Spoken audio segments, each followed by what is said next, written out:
कांग्रेस नेता खड़गे साहब के बिगड़े बोल।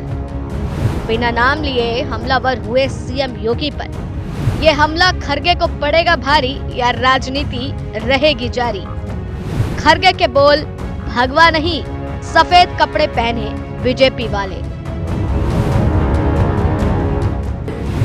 गेरुआ कपड़े पहनते हैं और सर पे बाल भी नहीं रखते।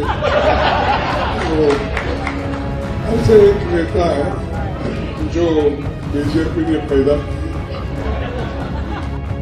या तो सफेद कपड़े या तो सन्यासी कपड़े डालते हो, गेरुआ डालते हो, पॉलिटिक्स से बाहर हो जाओ। एक तरफ गेरुआ कपड़े डालते हो, दूसरों को उपदेश करते हो, बटेंगे तो कटेंगे बोलते हो। और ये क्यों डाले? देश में चुनाव के चलते चारों तरफ राजनीति गरमाई हुई है। हर राजनेता अपना पसंदीदा अनुसार बयानबाजी कर रहा है। इस बयानबाजी के चलते जनता को भ्रमित करने का प्रयास किया जा रहा है। इतना ही नहीं, खड़गे भाजपा पर इतने बरसे कि अब साधु संत का गुस्सा भी इनको झेलना पड़ रहा है।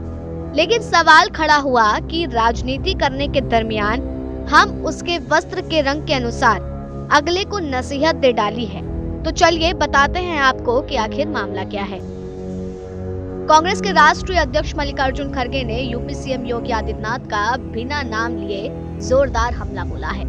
खड़गे ने कहा कि कई नेता साधु के वेश में रहते हैं और अब राजनेता बन गए हैं, मुख्यमंत्री भी बन गए हैं। वे गेरुआ कपड़ा पहनते हैं और उनके सिर पर बाल नहीं है। मैं बीजेपी से कहूंगा कि या तो सफेद कपड़े पहने, यदि आप सन्यासी हैं और गेरुआ कपड़ा पहनते हैं तो राजनीति से बाहर हो जाएं।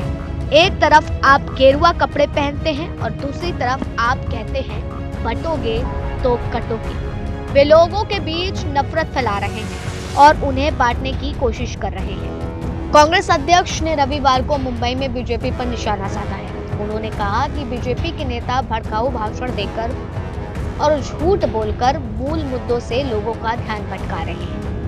खड़गे ने कहा कि राज्य को एक अच्छी सरकार की जरूरत है जो इससे फिर से विकास के रास्ते पर ले जाएगी। उन्होंने 20 नवंबर को होने वाले महाराष्ट्र चुनाव में एनडीए की जीत का भरोसा भी जताया है। खड़गे ने बीजेपी से कहा है कि वह कांग्रेस के साथ बहस करें और बताएं कि उसकी सरकार ने पिछले 11 सालों में आखिर क्या काम किए हैं। बहस के दौरान हम आपको बताएंगे कि हमने 55 साल से क्या काम किया है।